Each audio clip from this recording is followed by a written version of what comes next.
Il sera témoin d'une chose qui l'a marqué à vie. Oui. Il sort de là. Il a les tablettes de Dieu en main. Sur cette tablette inscrit les lois et les commandements de Dieu.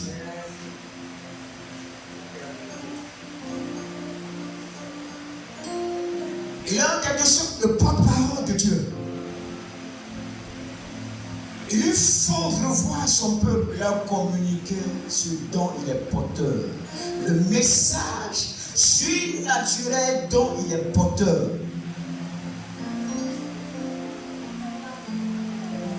Prends avec moi Exode.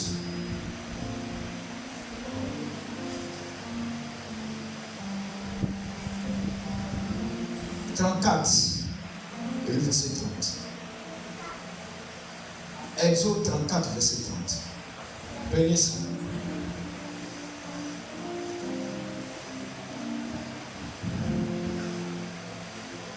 Exode 34, verset 30.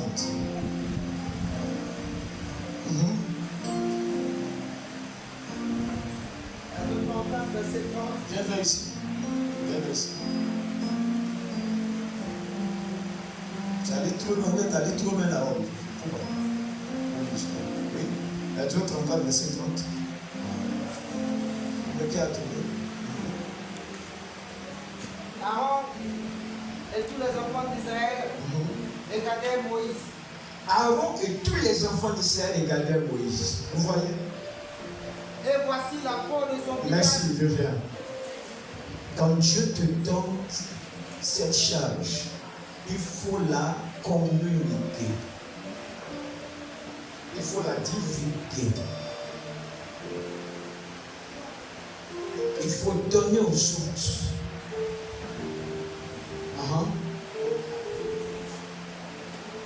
Verset 30, tu étais là. Et voici la peau de son visage rayonnait. Et voici la peau de son visage rayonnait. Et il craignait de s'approcher de lui. Et il craignait de s'approcher de lui. C'est fini là?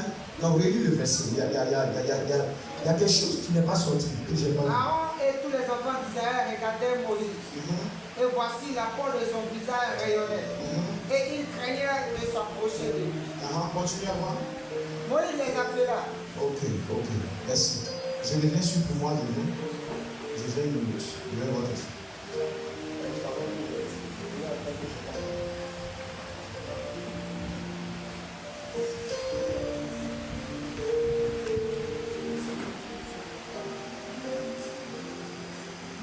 Voilà, lis le verset 29, ça c'est le verset 29. Non, lisez 29 et 30. Voilà, viens, c'est quoi la caméra, ils vont te filmer que je veux. Verset 29. Voilà, le verset 29. Viens à côté de moi.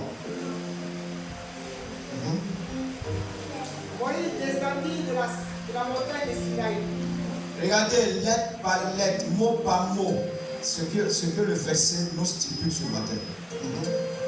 Ayant les deux tables du témoignage dans sa main, en descendant de la montagne. Et il ne savait pas que la peau de son visage rayonnait. Et il ne savait pas. C'est ça que je vois avec Jésus. Vous voyez? Après,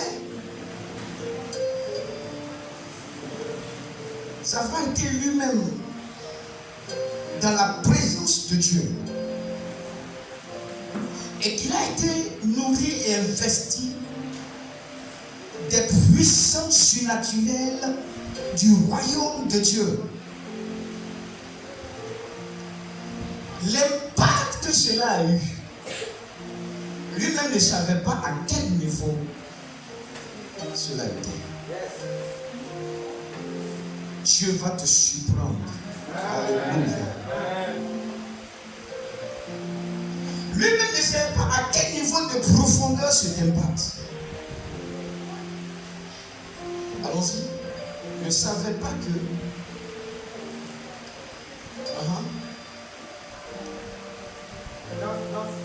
Dans sa main. ne savait pas que la peau de son visage rayonnait, dégageait des rayons lumineux, brillait ardemment. Parce qu'il avait parlé avec l'Éternel. On a vu Psaume 150, le verset 105 dimanche passé. Ta parole est une lampe à mes pieds et une lumière sur mon sentier. Vous voyez, l'impact de sa gloire et de sa puissance qui remplit ta vie. Tu n'es plus un homme de ténèbres et physiquement, les gens ont vu cela. Ça veut dire que tu es consacré à vie dans la main de l'Éternel, ton Dieu, ton Créateur, ton concepteur, ton chef, ton patron. Celui qui te donne le souffle de vie. Maintenant, je vais vous expliquer quelque chose. Pour que vous compreniez, reste là. Pour que vous compreniez ce qui s'est réellement passé. Pourquoi cet impact de la brillance? Pourquoi sa physionomie change ainsi? Au terme de 40 jours et 40 nuits.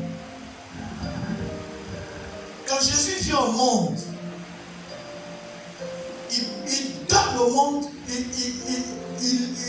lègue. Vous voyez comment je vais expliquer ça encore? Il donne au monde de comprendre le secret ou les secrets du royaume de Dieu. Les choses cachées nous viennent dans nos connaissances. Vous voyez la révélation? C'est la découverte d'une chose cachée. Pourquoi son visage a-t-il brillé ainsi? Pourquoi? Dans le livre de Jean, le chapitre 14, verset 23, la réponse y est. Allons-y. Jean, le chapitre 14, verset 23. Dans le chapitre 14, le verset 23. Oui, le verset 23. Jésus nous répondit. Jésus lui répondit. Si quelqu'un m'aime, si quelqu'un a de l'amour pour moi, laissez-moi aller doucement, je laisse. Si quelqu'un vit selon ma parole, si quelqu'un a un zèle pour Dieu, si quelqu'un soupire après l'Éternel Dieu des âmes, si quelqu'un le cherche de tout son cœur, il passe par le jeûne, il passe par la prière, par des prières toute une nuit, par des prières des jours, des prières des heures et des heures. La personne a une véritable adoration pour son Dieu. Il a un véritable plaisir pour son Dieu.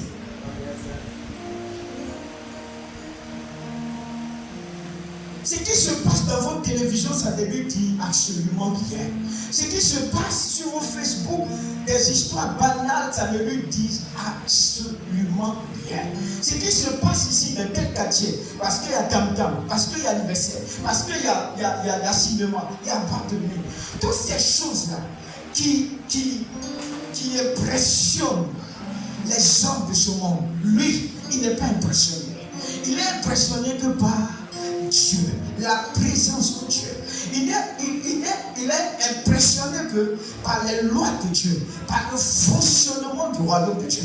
Parce qu'il a pris conscience qu'il ne vit pas seulement dans un monde terrestre, mais il est originaire d'un monde de Dieu, d'un monde spirituel.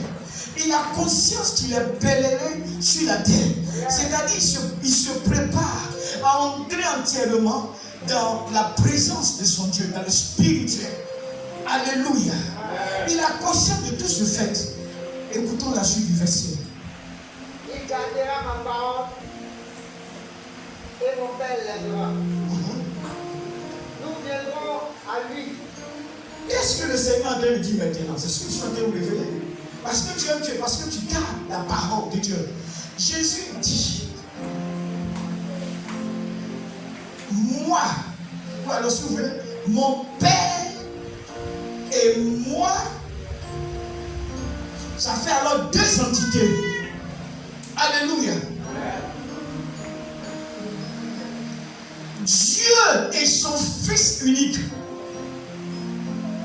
Celui qui allait mourir à la croix pour tes péchés. Celui qui t'a aimé et il est venu dans ce monde pour toi.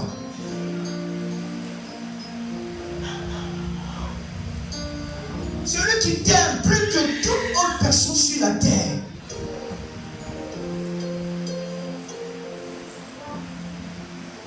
À cause de toi, il a connu la souffrance, l'humiliation, la flagellation. Il a payé le prix pour toi. Il ne veut pas que tu aies l'enfer. Parce que ta destinée, c'est le royaume de Dieu. Amen. Tu es enfant du royaume de Dieu. Amen. Tu n'es pas enfant de ce monde. Et il plaît à Dieu de se présenter à toi ici. Alors il dit, et la parole que vous attendez, ne sont pas mes versets. Nous sommes au verset 23. et mon Père l'aimera. Mon Père l'aimera, Nous viendrons à lui nous viendrons à lui. et nous ferons notre demeure chez lui. Vous voyez maintenant, vous comprenez maintenant? Et nous ferons notre demeure chez lui.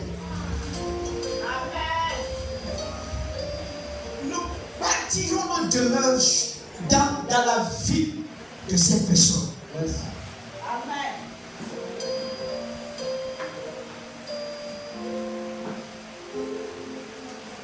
Nous allons bâtir notre demeure. Et c'est ce qui s'est passé pour le prophète Moïse. Dieu le Tout-Puissant et son Fils Jésus-Christ sont venus. Et ils ont établi leur demeure.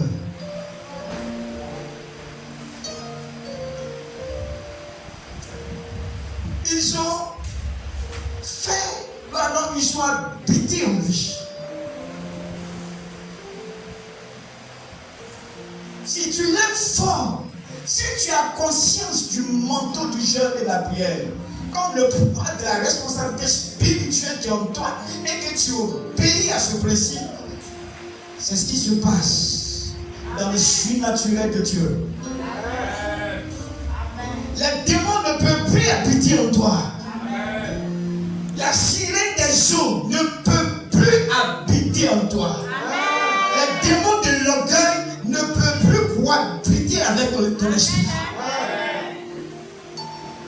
Les démons d'impudicité, de perversité, d'alcoolisme, de drogue, de bagarre, de méchanceté, de violence, de haine, de critique. Il ne peut plus habiter en toi, en ton sein. Cela n'est nulle part possible.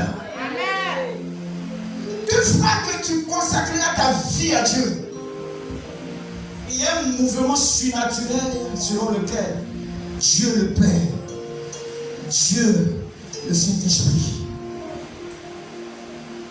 Dieu le Fils, ils habitent en toi. Alors, dans une telle configuration,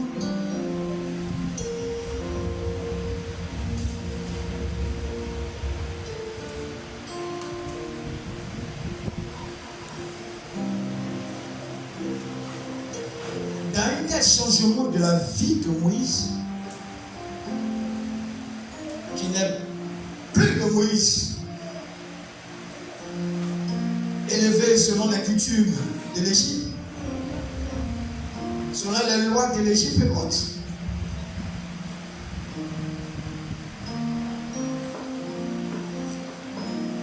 désormais à qui habite le Dieu Tout-Puissant. Dans ces conditions, son visage ne devait que connaître une telle transfiguration. Une telle illumination. Un tel aspect.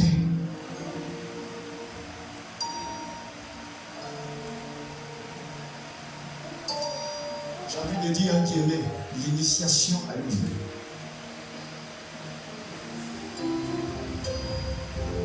L'initiation a eu lieu. Le signe de la circoncision.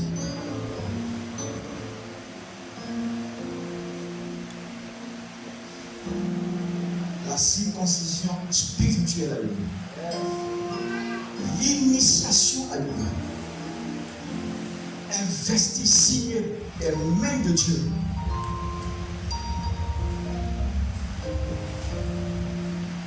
Il vit sur la terre, mais il vit aussi dans le royaume de Dieu. C'est pour cela que à la montagne de transfiguration, je crois que c'est Matthieu 17, vérifie. Quand Élie apparaît, Élie n'apparaît pas seul, mais Moïse apparaît. C'est ça, Matthieu 17. C'est pourquoi vous prenez note. C'est pour cela qu'à la transfiguration de Jésus-Christ, à la transfiguration du Saint-Esprit, Élie n'apparaît pas seul. Je vous ai parlé du manteau d'Élie le dimanche passé. Homme de prière, fougueux dans la prière. Il prie genoux à terre. Invoque Dieu dans la puissance. Il prie, il prie, il prie. Sa nourriture, c'est la prière.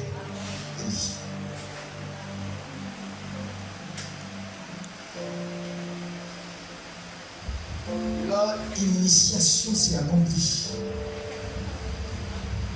Ils sont entrés dans le mystère de Dieu. Vous comprenez ce que je suis en train de dire? La vie chrétienne n'est pas du jeu.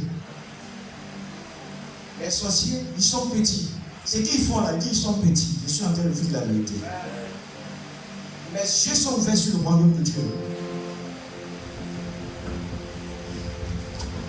Ce que les mystiques font, ils sont petits. Ils sont vécus dans le nom de Jésus-Christ. Les féticheurs, ceci, cela, les sorciers, ils ne pourront rien vous faire. Le vraiment spirituel, c'est dans le royaume de Dieu.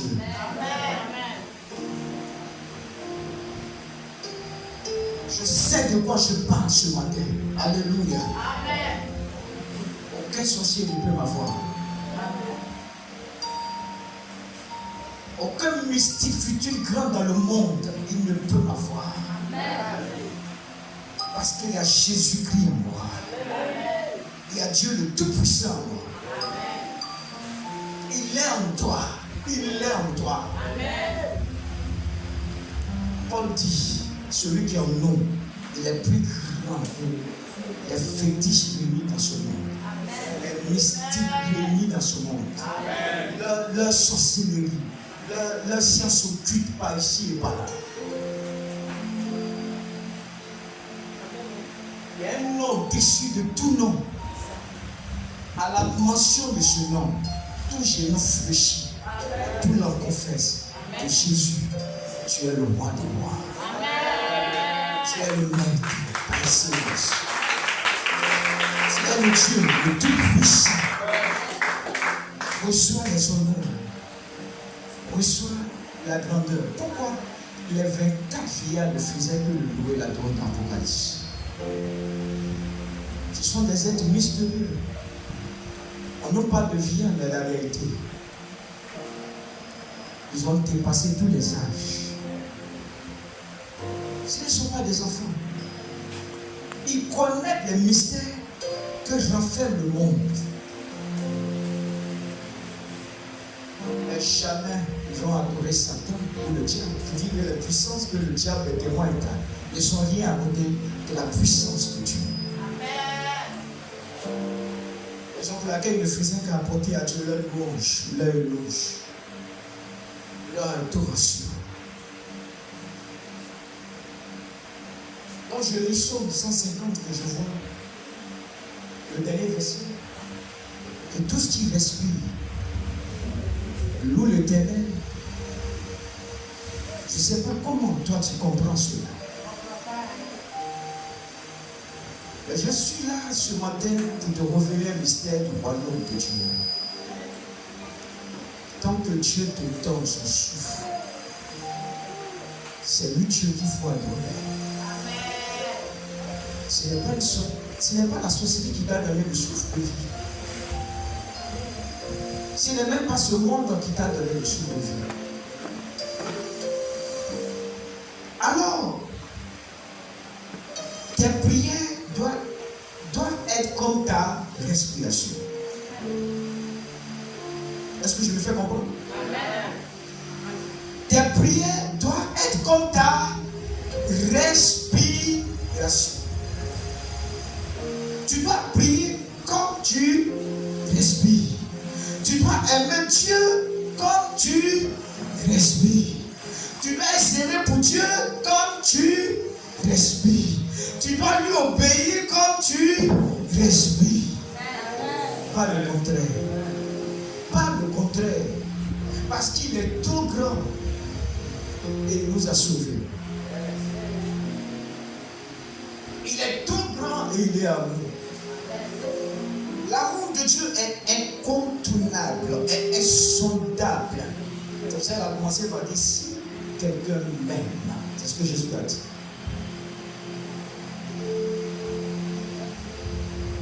Moi et mon Père, nous viendrons et nous allons établir notre demeure. Nous allons établir notre règne en lui.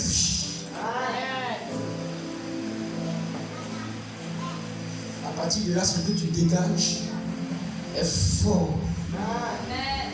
C'est ça. La lumière ou l'impact de son visage qui brille.